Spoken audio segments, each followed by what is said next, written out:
자, 이번에는 1인 사업자가 되는 방법에 대해서 소개하겠습니다. 1인 사업자가 된다는 얘기는 개인 사업자로서 등록하는 거예요. 그러니까 세무서에서 등록을 해야 돼요. 이걸 안 하면 1인 사업자, 1인 뭡니까? 지식 컨텐츠 사업, 1인 지식 컨텐츠 사업자지만 프리랜서 개념인 거예요. 사업자가 아니면 프리랜서. 근데 내가 사업자로서 등록을 하면은 1인 사업자가 되는 겁니다. 근데 세무서에 가서 등록을 해야 되는데 가기 전에 챙길 게 있어요. 미리 업종 정하고요. 사업체명 정하고요. 사업체명은 기존에 있는 거 없는 거를 구글이나 이런 데 통해서 검색하셔야 됩니다. 그 다음에 사업자로서 사용할 인감. 뭐 자기 거 해도 돼요. 뭐 별도 만들어도 되고요. 어쨌거나 사업자용 인감이 필요하다. 이 경우는 미리 다 알아보셔야 됩니다. 겹치지 않게. 저 같은 경우는 좀 알아봐가지고 이건 비어있구나. 그래서 그 특허, 상표 특허를 출원을 해놔가지고 그걸 갖고서 이제 정해놓고 신청을 한 거죠. 이제 세무서 방문해서 해야 될 일이에요. 일단 그러니까 사업장이 있으면 사업장에 속해 있는 세무서. 만약 사업장이 없다. 그러면은 거주지 관할 세무서 가서 개인 사업자로 등록을 신청합니다. 그럼 담당 직원이 있어요. 그럼 담당 직원이 어느 업종이에요? 그에 따라서 부가가치세 면세 사업자 여부를 사실 판정해 줍니다. 저 같은 경우는 담당 직원이 면세 사업자네요 하고 판정하더라고요. 보니까 매출 규모가 적거나 특정 업종에 따라서는 부가세 면세 사업자가 돼요. 저는 어떤 기준인지 모르겠어요. 근데 일반적으로 교육 사업은 부가세 면세예요. 근데 저는 컨설팅업입니다. 컨설팅업. 그래서 매출 규모가 작다고 해서 한 건지 모르겠어요. 어쨌거나 세무서에 있는 그 해당 직원이 조언해 줍니다. 그리고 사업자 등록 끝나면 바로 그 자리에서 사업자 등록증하고 사업자 증명서라는 게 있어요. 이 두 가지를 뗄 수가 있습니다. 일단 떼세요. 그래서 이게 세무서 가서 해야 될 일이에요. 당일날 다 됩니다. 돈 안 들어요. 발급을 받고 나면 해야 될 일이 있어요. 통장 개설해야 돼요. 그래서 여러분이 거래할 은행에 가서 사업자용 통장을 만들어야 돼요.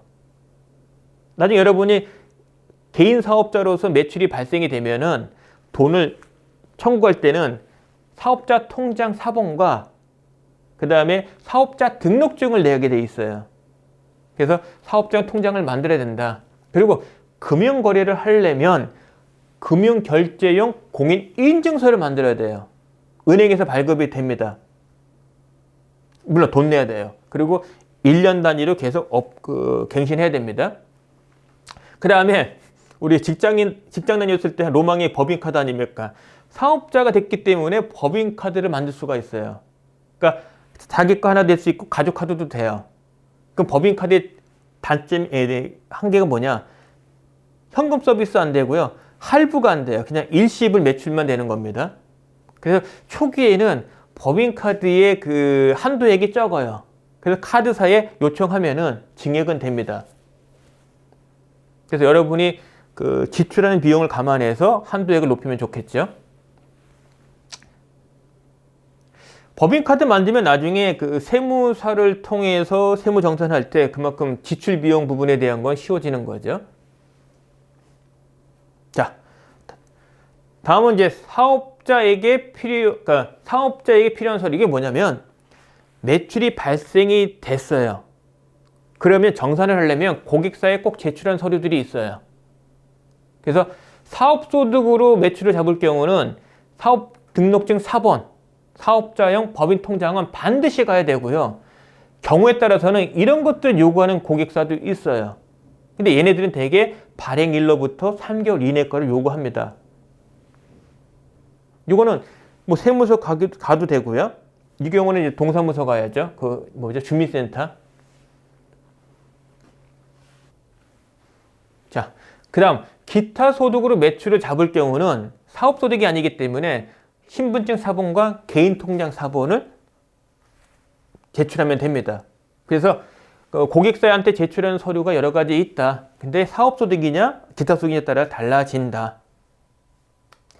전자계산서 발행하기. 통상적으로 기타소득으로 한다면은 전자계산서 발행할 필요가 없어요. 세금계산서 발행이 아닙니다. 그냥 원천징수하고 받는 경우예요. 근데 만약에 사업소득이에요. 그러면 이제 계산서 발행이 되는 거죠.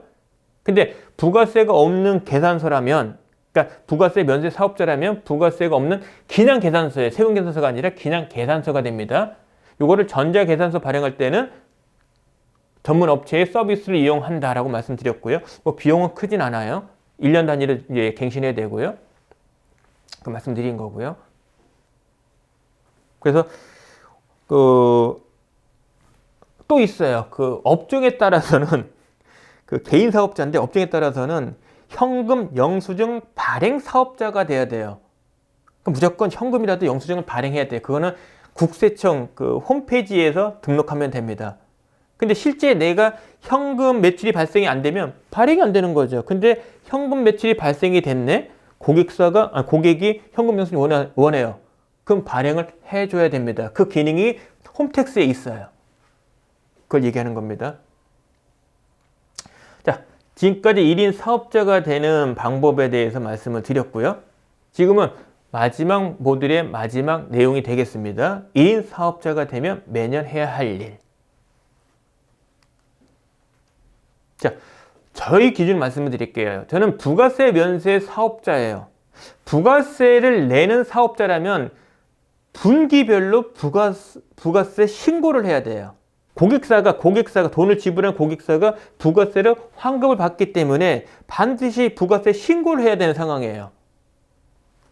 근데 저는 부가세 면세 사업자이기 때문에 분기마다 부가세 신고를 하지 않고 1년에 딱 한 번 5월달 종합소득세 신고를 할 뿐입니다. 여긴 해당이 안 된다는 얘기죠, 저는. 또 하나가 있어요. 사업자는 종합소득세 신고도 있지만 지방세 납세도 있어요. 지방세 납부하는 경우도 있어요. 또 지방세 납부를 많이 했어. 그럼 환급도 받아야 돼요. 그런 경우는 보통은 국세청에서 운영하는 홈택스에서 처리하지만 지방세는 위택스라고 따로 있어요. 사이트가. 그걸 이용해야 된다. 그래서 잠시 보면 홈택스는 이렇게 생겼습니다. 여기 이제 로그인 하려면은 공인인증서가 있거나 회원으로 등록해야 되는데, 그러니까 금융에 관련되는 뭔가 일 처리를 하려면 공인인증서가 있어야 돼요. 두 가지예요. 개인용이 있고 금융거래용이 있어요. 사업자용이. 그 두 가지를 다 해놓으시면 편하다. 만약 여러분들 증권거래 하신다, 금융을 통해서 한다 그러면은 공인인증서 있어야 돼요. 그 경우는 금융거래용 인증서예요. 그리고 사업자용도 있고요. 위택스는 이렇게 생겨 있습니다. 그래서 이건 지방세, 요거는 국세. 그래서 종합소득세는 여기서. 근데 종합소득세의 10%만큼은 지방세가 납부가 되는 거예요. 연관이 되어 있습니다. 그래서 지방세에 대한 것도 알고는 계셔야 된다. 자, 5월에 해야 되는 종합소득세 세금 납부에 대한 거. 앞서 일부 이제 세금 납부하기 부분에 있어서 1년 365일 다룰 때 말씀을 드린 부분입니다. 크게 보면은 고정된 지출 비용이 매우 적으면 굳이 세무 관련된 일을 매주 줄 필요는 없어요. 세무사한테 맡기지 마세요. 그냥 퉁쳐도 돼요. 그런데 지출 비용이 많아. 매출도 많고 뭔가 절감해야 될 게 많아. 그런 경우는 세무사의 도움을 요청하시라. 근데 세무사 요청하면 돈 들죠. 그러니까 잘 따져보셔야 돼요. 세무사를 써서 절감받는 금액이 세무사한테 나가는 비용보다는 커야 되겠죠. 근데 내가 직접 하는 경우도 있고, 그 다음에 퉁쳐서 하는 경우도 있고요. 그래서 저는 이걸 이용합니다. 어렵진 않아요. 그래서 여러분이 첫 해가 문제, 항상 첫 해가. 근데 막상 이 홈택스 가셔서 가이드대로 하면은 어려움은 없습니다. 오늘은 종합소득세 신고에 대한 강좌가 아니고, 사업자로서 1년 활동 중에 세금 납부하는 부분의 입장에서 지금 말씀을 드려서 여기까지만 말씀을 드리도록 할게요. 절세 방법.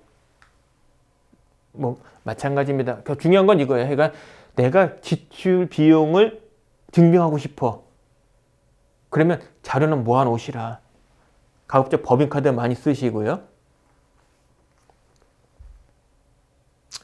또 하나, 탈세는 생각하지 마시라.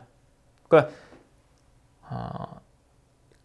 탈세를 한번 낙인 찍히시면 피곤해요. 일단 세금이 누진됩니다. 가세가 되고요. 더 붙고요. 세율이. 그러니까 좋지는 않습니다. 나중에 여러모로 신용거래 측면에서도 도움 되지 않는 일이죠. 기본적으로. 특히 공공 쪽에 일을 할 때는 이런 것도 감안하셔야 돼요. 자, 사업자로서 매년 해야 되는 일. 참 열심히 1년 내내 돈을 벌었어요. 자, 이제는 자신과 가족을 위한 시간을 좀 만들자. 특히 여러분들 연식이 이제 여러분들 연배가 앞에 5자가 되시면 건강 챙겨야 되고요. 그리고 5자가 되면은 이제 자녀들이 이제 성장을 해서 뭐 성인이 되거나 뭐 대학을 졸업하거나 뭐 이런 입장이 됩니다. 그럼 남는 건 부부밖에 없어요. 그래서 중요한 건 부부의 건강. 그래서 한 50대가 되면 몸이 상합니다. 그걸 염두에 둬서 이런 장치도 좀 미리 해 놓으시라. 그래서 직장 다닐 때 미리 뭐 가입해 놨으면 더 좋은 거고요. 그래서 안 들어있으면 빨리라도 이런 부분은 장치를 해 놓으시라. 그 다음에 여행 가기. 그 다음에 애들은 크면은 좀 확실히 떨어지는 것 같아요. 그러니까 공간적이든 심리적이든 자녀들은 부모로부터 떠나가는 것 같아요. 저한테는 이제 27, 25, 이제 두 아들이 있는데 확실히 그런 게 느껴지더라고요. 그래서 떨어지는 부분은 순리다. 대신 부부 간에 그 시간들 많이 이제 가지시고 추억도 많이 만드시고요. 그 다음에 그럼에도 불구하고 여건이 된다면 자신에게 한 해 동안 고생한 것에 대한 보상도 좀 하시라. 뭐 소확행이라는 거 있잖아요.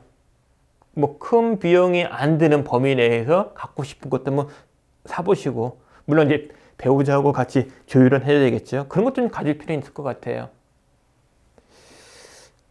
자, 지금까지 마지막 모드 퇴직 후 전문 분야 강사로서 1년 365일 보내기 부분에 대해서 말씀을 드렸습니다.